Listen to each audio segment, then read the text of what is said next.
வேணாம், வேணாமா, வேணாமா.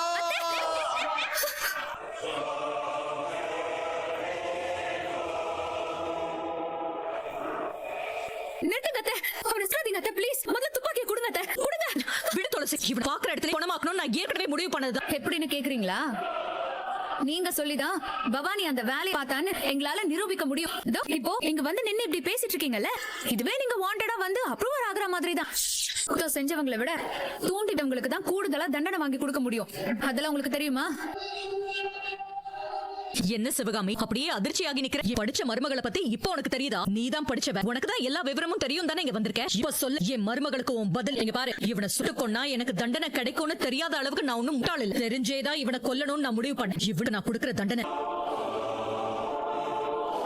ஊர்க்காரங்க நீங்க இத்தனை பேர் இருக்கீங்க, ஆனா உங்க ஊருக்குள்ள நடந்த ஒரு தப்புக்கு எவனோ ஊர் பேர் தெரியாத ஒரு வேலைக்கார பையல தீர்ப்பு சொல்றா அபிராமி. அத பாத்துக்கிட்டு நீங்களும் உட்கார்ந்துட்டு இருக்கீங்க. அம்மா, நாங்க முடிவை நாச்சியாரம்மா கையில கொடுத்துட்டோம். அதுக்கு மேல அவங்க முடிவு என்னவோ அதை ஏத்துக்கிறது தான் எங்க வேலை. இதுக்கு மேல எதுவும் பேசாதீங்க. சின்ன தம்பி,